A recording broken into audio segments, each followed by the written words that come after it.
C'est un des plus grands naufrages civils connus, plus meurtrier encore que celui du Titanic.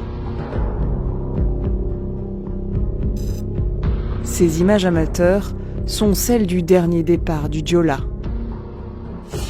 Ce 26 septembre 2002, le ferry quitte la Casamance, direction Dakar, la capitale du Sénégal, à 280 km plus au nord. Il est 18h30, le navire est plein à craquer. 4 heures plus tard, le ferry se retournera totalement en 5 minutes, emportant avec lui la quasi-totalité des passagers. Parmi eux, des familles, des enfants, une équipe entière de jeunes footballeurs, des étudiants qui s'apprêtaient à faire leur entrée à l'université. Des 2000 personnes à bord, il n'y a que 64 survivants. Moins d'1 an plus tard, l'État sénégalais classe le dossier. À l'issue d'une enquête bâclée, le commandant du navire qui a disparu dans le naufrage est déclaré unique responsable de la tragédie. Alors que s'est-il passé sur le Joola le jour du naufrage ? 20 ans plus tard, l'analyse détaillée des rapports d'enquête français et sénégalais, les témoignages de survivants et notre modélisation 3D inédite éclairent les raisons du naufrage. Une tragédie aux multiples responsables, politiques et militaires.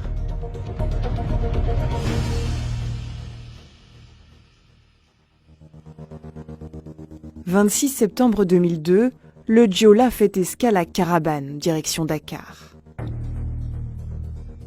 Le navire est surchargé. Ce n'est pas la première fois. Déjà en 1999, sur ces photos apparaissent 1700 soldats de retour d'opération.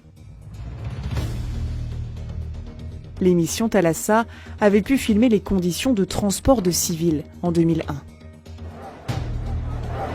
C'est toute une vie qui est là, le Joola.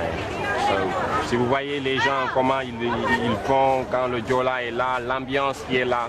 Le bateau, le Joola, je l'avoue, ça fait partie de l'âme de l'économie du Sénégal. Long de presque 80 mètres, le Joola est un ferry construit pour transporter un maximum de 580 personnes. Le 26 septembre 2002, pourtant, selon le registre de bord, 809 billets ont été vendus. Voyagent aussi tous ceux qui ne paient pas, les enfants de moins de 5 ans, les militaires et leurs familles. En 3e classe, personne ne tient le compte précis des passagers. Résultat, ce jour-là, le Joola accueille au moins 1928 passagers, plus de 3 fois la jauge maximale. Le commandant et le chef d'exploitation, les 2 responsables du respect de la jauge, laissent faire. Le ferry est surchargé et en mauvais état. Ces documents du Bureau Veritas, une société européenne d'inspection et de certification, montrent que le bateau n'avait pas validé de visite de sécurité depuis 1991, les travaux d'entretien n'étant jamais effectués. Conséquence, en septembre 2000, le Joola subit un retrait de classe. Le Bureau Veritas ne garantit plus qu'il soit navigable. Ces problèmes sont connus au plus haut niveau de l'État sénégalais et de son armée, car le Joola a beau être un ferry civil, dans cette région déstabilisée par des groupes rebelles, c'est l'armée qui en a la responsabilité. Dans les faits pourtant, l'état-major laisse dépérir le navire. Les multiples alertes qui lui sont adressées sur la situation préoccupante du bateau ne sont suivies d'aucune décision. Le soleil s'est couché à 19h.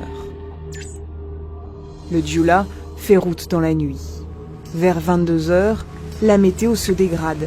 Une violente pluie tropicale s'abat sur le bateau. 3 tonnes d'eau en quelques minutes selon les experts français. Exposés au vent et à la pluie, entre 300 et 500 passagers de 3e classe se réfugient dans la coursive gauche. L'équilibre du bateau est menacé.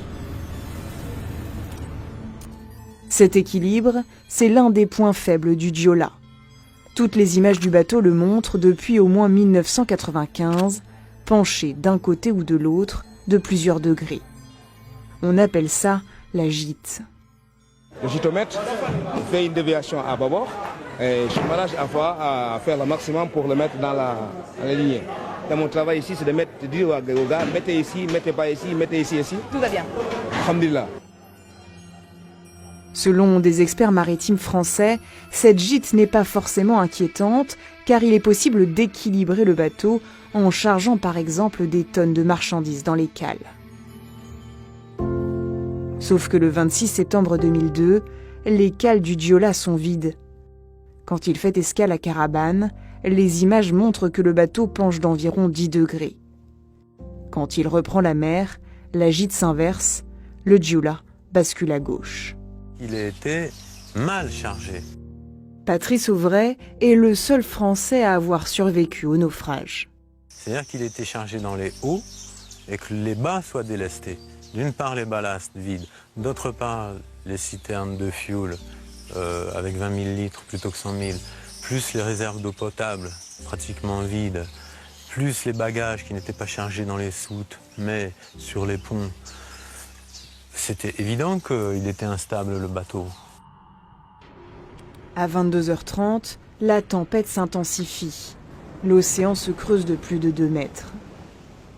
Pour maintenir leur équilibre, les bateaux jouent sur les réserves de liquide qui peuvent être remplies ou vidées en fonction des besoins.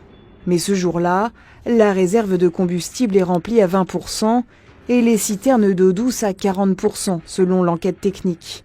Les experts français supposent, eux, que les ballasts des réservoirs d'eau de mer n'étaient pas pleins.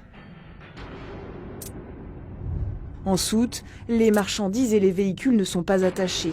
Ils glissent progressivement du côté gauche. À ce moment-là, il n'y a plus rien pour faire contrepoids. Le bateau semble condamné.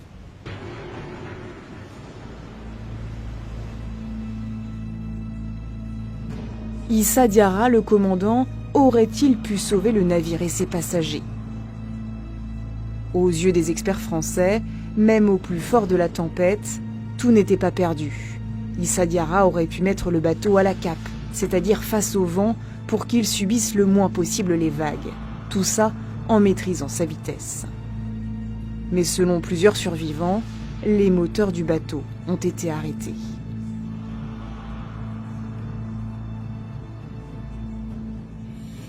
Maître à bord, le commandant du Joola est-il pour autant le seul responsable? Selon le rapport d'enquête français, le personnel du navire, y compris le commandant, n'avait pas suivi les formations jugées indispensables par les conventions internationales. Les experts pointent du doigt celui qui aurait dû s'en assurer, le chef d'état-major de la marine sénégalaise, Hussein Kombo. Non seulement il n'a pas pourvu à l'armement du Joola avec un équipage qualifié, mais en plus il a aggravé sa faiblesse, quand en mars 2001 il a supprimé le poste d'officier énergie. Toutes ces tâches se sont donc trouvées reportées directement à la charge du commandant. Mal formé, mal encadré, le personnel du Joola a accumulé les erreurs professionnelles. Des images sous-marines, réalisées le lendemain de la tragédie, montrent que malgré la grosse mer, la porte arrière du ferry a été laissée ouverte, tout comme plusieurs hublots. On aperçoit même ces manches à air, coincées dans des hublots pour faciliter l'aération. Vers 22h50, le Joola se situe à 30 km de la côte. Un coup de vent frappe le bateau. Il bascule à bâbord, à 10 degrés, puis 12. Quand les 20 degrés sont atteints, l'eau s'engouffre par les hublots. À 22 degrés, c'est le point de non-retour. Le navire se retourne brusquement. Il est 22h55.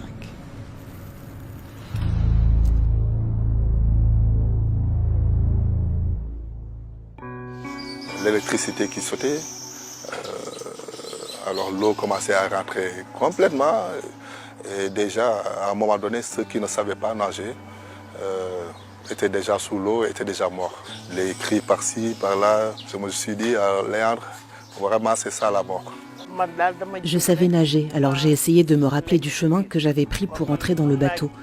J'étais en apnée. À un moment, j'ai perdu espoir. J'étais comme enfermée sous l'eau. J'étais épuisée. Je me suis dit, c'est la fin.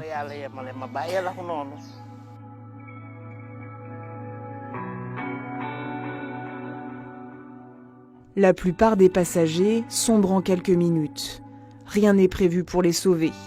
Les radeaux, en sous-nombre, restent solidement attachés au navire. Ils ont été sanglés pour éviter les vols. Et le système de largage automatique ne fonctionne plus. Dans le bateau, quelques dizaines de personnes respirent encore grâce à des poches d'air emprisonnées sous la coque. En collant l'oreille contre la coque, on entendait très très distinctement ce qui se passait, on pouvait même entendre parler. Et ça a duré toute la nuit. Toute la nuit. Et après notre absence, ils ont dû continuer. Je ne sais pas combien ils étaient, mais je peux dire qu'il y avait des femmes, des hommes et des enfants.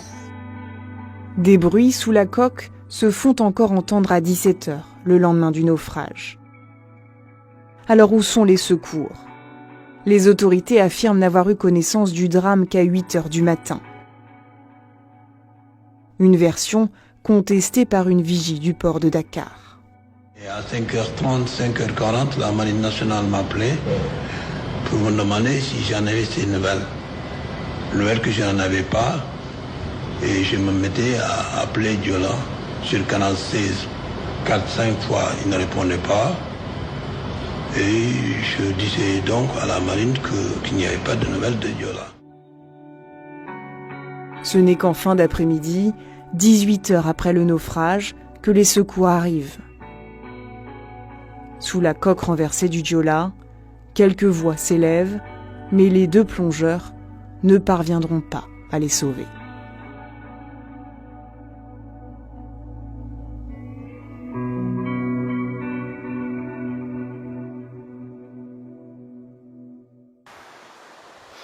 Au Sénégal, aucun procès n'a eu lieu.